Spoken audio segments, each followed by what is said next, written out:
नमस्कार सर, मेरा नाम शिखा मिश्रा है।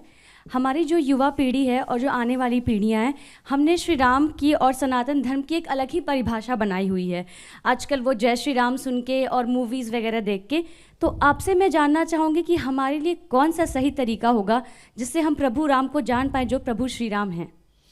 देखिए, जो आपने बात कही वो सही बात है। मूवीज़ में एक इमेज बनी हुई है कि टीका लगाए, कंठी माला पहने और धोती कुर्ता पहने व्यक्ति विलेन ही होगा, ये तय मान लीजिएगा। और इतना ही नहीं, धर्माचार्य तो धूर्त होगा। इतना ही नहीं, प्रोफेसर मजाक का पार्ट होगा। पढ़ने लिखने वाला छात्र बेवकूफ होगा, वो चतुर महालिंगम होगा। और क्लास बंक करने वाला इंटेलिजेंट होगा। पॉकेट मारने वाला व्यक्ति जो होगा वो तो उदार होगा, क्योंकि वो चोरी करके बांट रहा होगा। ठीक। और जो बिजनेसमैन है या जो नौकरी कर रहा, वो बेवकूफ टाइप का दिखाया जाएगा, वो जिंदगी की दौड़ में पिछड़ता दिखाया जाएगा। अरे बहुत सारी चीजें दिमाग में भरी गई हैं फिल्मों में। ये बताइए, ये फौजी के डिसिप्लिन का मजाक उड़ेगा। हर हिंदी फिल्म में साउथ इंडियन मजाक का पार्ट होगा। हम लोग के जन्म के आसपास के जमाने की फिल्म वो कौन सी थी, पड़ोसन, मास्टर पिल्लई, एक चतुर नार करके सिंगार, वो भी मजाक के पार्ट होंगे। और अभी इधर कौन सी फिल्म थी, इसमें खजाना खोजने के लिए जाते हैं, जिसमें वो कहता है कि गोवा तक पहुंचने के लिए कितना टाइम लगेगा। उसने कहा जब तक नाम बताऊंगा तो बता देगा, श्रीनिवास, वेंकटेश, फलाना, अय्यर। उसका ही मजाक। भाई ये क्या है, उत्तर दक्षिण में लड़ाना है। हर फिल्म में सरदार मजाक का पार्ट होगा। बहुत बड़ा षड्यंत्र था, ये एक लेफ्टिस्ट एजेंडा था। और इसमें मैं ये नहीं कह रहा हूं कि इस फिल्म वालों ने जान के किया है, वो तो बेचारे खुद भी नहीं जानते। उनका माइंडसेट ऐसा कि उसके टूल बन गए।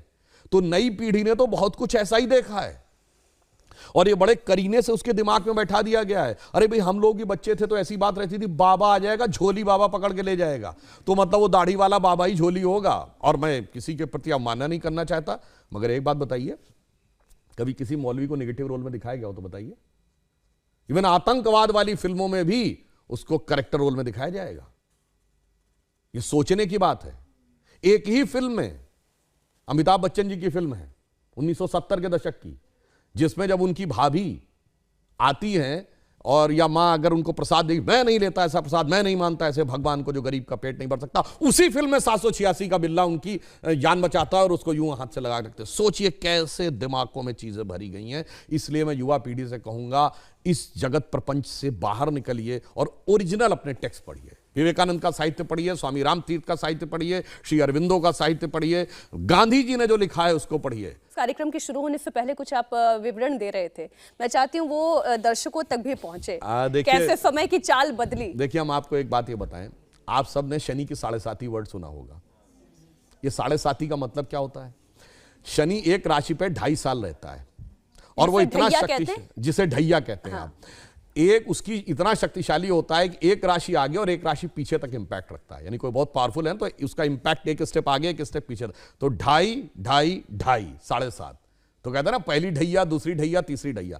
12 राशियां हैं तो टोटल कितना हुआ? 12 × 2.5, 30 ईयर्स। तो शनि का रोटेशन साइकिल 30 ईयर्स है। भगवान राम के भी तो 7.5 लगी थी, कहा था तो बन गए थे। तो 2.5 साल मतलब 30 साल का रोटेशन साइकिल शनि का है। ये तो हमें हजारों साल से पता था। इनको कब पता चला? अभी 100-200 साल पहले। और ये बताते हमको, हम साइंटिफिक थे, तुम नहीं थे। मेरे भाई, तुमने तो कहा सूर्य पृथ्वी के चारों ओर घूमता है।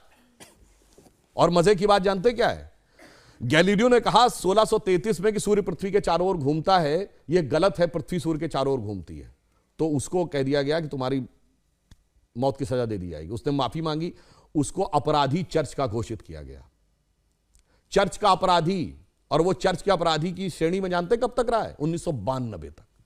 पोप जॉन पॉल II ने उसका नाम हटवाया। वरना जिस जमाने में स्पेस पे सैटेलाइट पहुंच गया, आदमी 69 में चांद पहुंच गया, और तब तक वो इस बात के लिए दोषी था, मगर कोई नहीं कहता उनसे कि आपके धर्म में कोई आपत्तिजनक बात लिखी हुई है, इसे हटाने की आवश्यकता है। मगर जहां सबसे साइंटिफिक बातें लिखी हैं, वहां पे लोग कहते हैं कि इसमें हटाने की आवश्यकता, उसको हटा। इस षड्यंत्र को समझना चाहिए।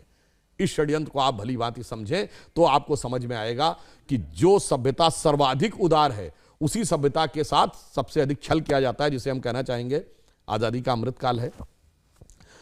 तो हम कहते थे ना, हो गए हैं स्वप्न सब साकार कैसे मान ले हम, टल गया सर से व्यथा का भार कैसे मान ले हम, राष्ट्र को है लोग भूले, स्वार्थ है युग मंत्र सारा, वर्ग जाति विभेद की अब बह रही है कलुष धारा, इस अमा के तिमिर को, यानी अमा अंधकार, तिमिर मतलब अंधकार, रात्रि के अंधकार को अब अरुणिमा क्या मान ले हम, टल गया सर से व्यथा का भार कैसे मान ले हम। और आगे की लाइन सुनिए, वो महत्वपूर्ण है, वेशवाणी तत्व दर्शन दूसरों से यह सभी ले, विकृति को हम ग्रहण करते निज प्रकृति को आज भूले, इस विदेशी नकल को अब अस्मिता क्या मान ले हम, हो गए हैं स्वप्न सब साकार कैसे मान ले हम। इसीलिए मोदी जी ने क्या कहा है, अमृत काल के जो 5 प्रण हैं उनमें पहला है भारत को विकसित राष्ट्र बनाना है, दूसरा है गुलामी की मानसिकता के हर प्रभाव से अपने को मुक्त करना है, और तीसरा है अपनी विरासत पे गर्व करना है। इसीलिए गुलामी की इस मानसिकता से बाहर निकलिए तो नया भारत दिखेगा, जिसके लिए हम कह सकते हैं कि स्वप्न देखा था कभी वो आज हर धड़कन में है और एक नया भारत बनाने का इरादा मन में है।